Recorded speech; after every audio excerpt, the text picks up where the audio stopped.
Hi friends, আমরা আগের ক্লাসে প্রাইভেট ইনকাম সম্বন্ধে পড়াশোনা করেছি। এই ক্লাসে আমরা পার্সোনাল ডিসপোজেবল ইনকাম এবং পার্সোনাল ইনকাম নিয়ে আলোচনা করব। আগের ক্লাসে আমার একটু ত্রুটি আছে, ত্রুটি বলবো না, যে একটু কম রয়ে গেছে একটা জায়গাতে। কিরকম? প্রাইভেট ইনকামের ক্ষেত্রে আমি কি বলেছিলাম যে net national product at factor cost minus government sector income plus non factor income. তো নন ফ্যাক্টর ইনকামে তিনটা কথা বলেছি।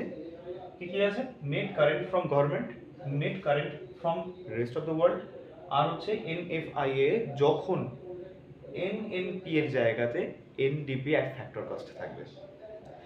এটা তো না, এখানে তো দেখেই বোঝা যাচ্ছে যে কিছু ত্রুটি নেই, কিন্তু আমি বলছি এটা ত্রুটি নয়, এখানে আরো একটা জিনিস অ্যাড করলে জিনিসটা সম্পূর্ণ হয়। কিরকম?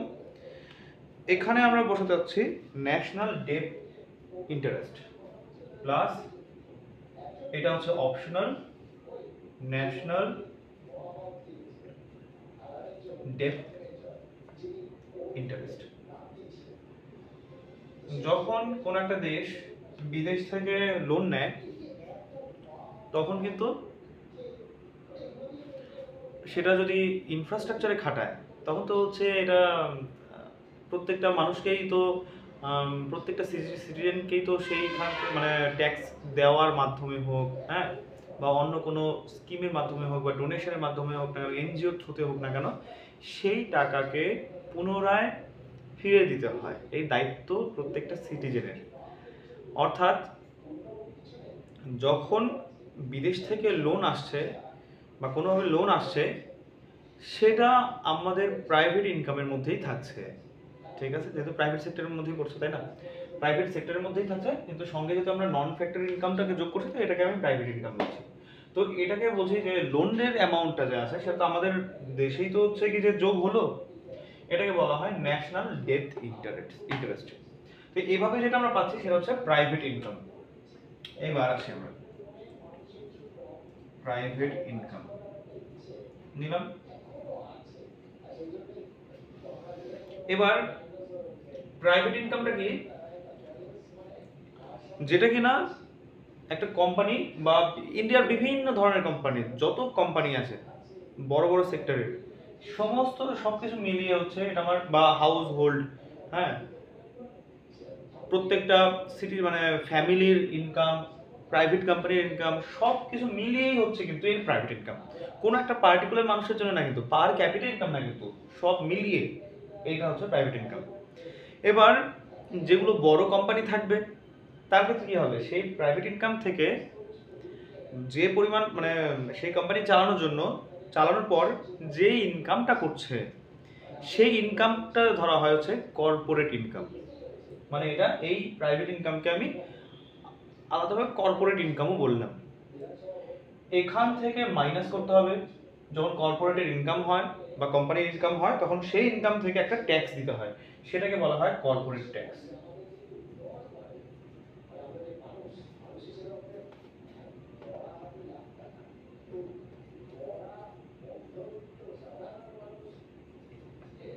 এটা একটা ডিরেক্ট ট্যাক্স আমরা পড়েছি, ডিরেক্ট ট্যাক্স আর হচ্ছে ইনডিরেক্ট ট্যাক্স। তো সেটা হচ্ছে কর্পোরেট ট্যাক্স হচ্ছে এক ধরনের direct tax, minus reserve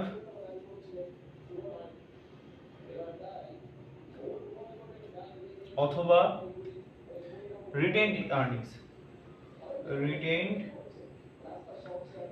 earnings অথবা আনডিস্ট্রিবিউটেড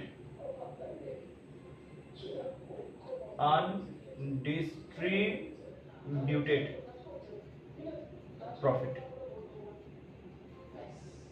এবার কর্পোরেট ট্যাক্স দেওয়ার পর যে পয়সাটা বাকি থাকে সেটা তো কর্পোরেটের নেট ইনকাম হয়ে গেল। আচ্ছা, কর্পোরেটের এই নেট ইনকামের মধ্যে ধরলাম 10 টাকা হচ্ছে কর্পোরেটের ইনকাম হলো, সেখান থেকে 2 টাকা কর্পোরেট ট্যাক্স দেওয়া হলো, এবার বাকি হলো 8 টাকা। এবার এই 8 টাকার মধ্যে 2 টাকা কোম্পানি কি করলো, যে তার খারাপ সময়ের জন্য তুলে রাখলো, টাকাটা রিজার্ভ করে রাখলো। যখন প্রয়োজন পড়বে সেই টাকাটা ব্যবহার করে কোম্পানিটাকে চালাবে। তো এটাকে বলা হয় রিজার্ভ আর্নিংস, মানে রিজার্ভ রাখা অথবা রিটেইনড আর্নিংস, এটাকে রিটেইন করে রাখলাম ভবিষ্যতের জন্য। অথবা আনডিস্ট্রিবিউটেড প্রফিট, মানে যে প্রফিটটা হয়েছে সেটা স্যালারি হিসেবে সবাইকে ডিস্ট্রিবিউট করা হয় না, সেটা কোম্পানির মধ্যেই রাখা হয়েছে। এটাকে এই ধরনের প্রফিটকে বলা হয় আনডিস্ট্রিবিউটেড প্রফিট। তার মানে কি, কর্পোরেট আর্নিংস থেকে বাদ দিলাম কর্পোরেট ট্যাক্স, সেখান থেকেও আবার বাদ দিলাম আমি রিজার্ভ করা যে পয়সাটা, তো বাকি রইল কত? 10 টাকার মধ্যে 2 টাকা কর্পোরেট ট্যাক্স, রইল 8 টাকা, তার মধ্যে 2 টাকা হচ্ছে রিটেইন করে রাখলো, বাকি রইল 6 টাকা। এটা কিন্তু স্যালারি হিসেবে প্রত্যেকটা এমপ্লয়ির কাছে চলে যাবে। এবার যখন আমি সার্ভিস করব, তাই না, তার মানে স্যালারি হিসেবে যদি আমার আসে, তার মানে এটাকে আমি কি বলবো তখন? আমি আগে আমরা একটু করি, পরের টপিকে আমি যাচ্ছি না। তার মানে প্রাইভেট ইনকাম, কোম্পানির কর্পোরেট ইনকাম থেকে কর্পোরেট ট্যাক্স দিলাম, তারপর রিজার্ভ ট্যাক্স হয়ে গেল, যে পয়সাটা বাকি হলো সেটা প্রত্যেকটা এমপ্লয়ির কাছে চলে যাচ্ছে। তার মানে কি, এটা হচ্ছে এবার পার্সোনাল ইনকাম। পার্সোনাল ইনকাম কোনো একজন পাবলিক, মানে একজন সিটিজেনের না, প্রত্যেকটা আলাদা আলাদা সিটিজেনের সমস্ত রকমের যোগ করার পর যেটা আছে সেটাকে বলছি আমি পার্সোনাল ইনকাম।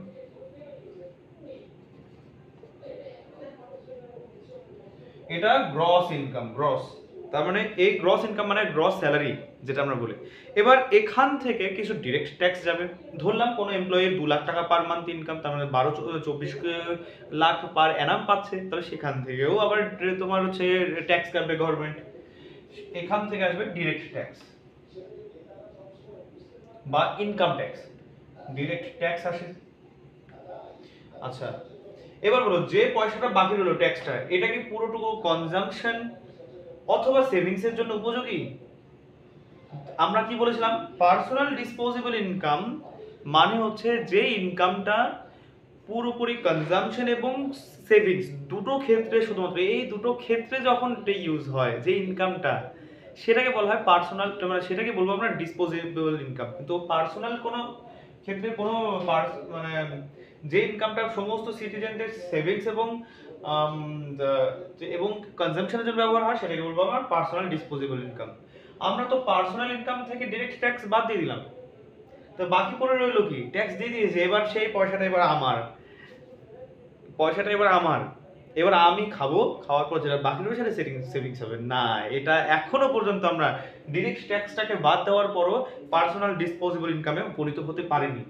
মাইনাস কি আসবে?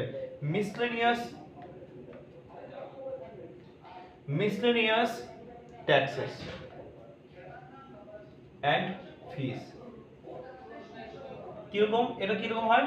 ধরো তোমার বাড়িতে গভর্নমেন্ট জলের লাইন দিয়ে রেখেছে, এবার মিউনিসিপ্যালিটি সেখান থেকে ট্যাক্স নেবে জলের ট্যাক্স হিসেবে, বা জলের ফিস নেবে।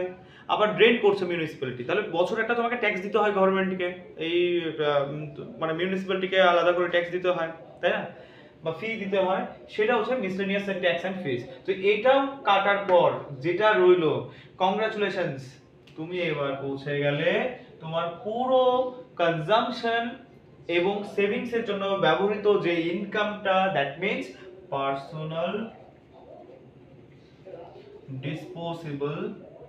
Disposable income. ঠিক আছে? তাহলে আমাদের এই গোটা ক্লাসের মধ্যে আমরা কি কি ইম্পর্টেন্ট করলাম আজকে ক্লাসে? একটা হচ্ছে পার্সোনাল ইনকাম, তাই না, এটা ইকুয়াল টু, এটা নয় সরি, এটা ইকুয়াল টু পার্সোনাল ইনকাম। ঠিক আছে, এই পর্যন্ত এটা ঠিক আছে। এবার এখান থেকে আবার আমি বলতে পারি, আবার পার্সোনাল ইনকাম থেকে ডিরেক্ট ট্যাক্স বাদ দিলাম, মিসলেনিয়াস ট্যাক্স বাদ দিলাম, সেখান থেকে আমরা পাচ্ছি পার্সোনাল ডিসপোজেবল ইনকাম। ঠিক আছে, তাহলে আরেকবার রিপিট করছি আমি, এইটুকু আসলে আমার প্রাইভেট ইনকাম।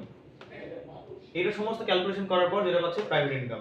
প্রাইভেট ইনকাম থেকে কর্পোরেট ট্যাক্স এবং রিজার্ভ আর্নিংস এটা বাদ দেওয়ার পর পরে রইলো পার্সোনাল ইনকাম। এবার পার্সোনাল ইনকাম থেকে যখন আমি ডিরেক্ট ট্যাক্স এবং মিসলেনিয়াস ট্যাক্স এন্ড ফিস বাদ দিচ্ছি, তখন সেটা পড়ে রইলো পার্সোনাল ডিসপোজেবল ইনকাম। ঠিক আছে, আমি আশা করছি যে এই পার্সোনাল ইনকাম এবং পার্সোনাল ডিসপোজেবল ইনকাম সম্বন্ধে তোমরা মোটামুটি একটা ধারণা পেয়ে গেছো। তো এই জন্য এই ক্লাসটা আমি এখানেই থামাচ্ছি। নেক্সট ক্লাসে আমরা বাকি টপিকগুলো নিয়ে আলোচনা করবো। ওকে, বাই।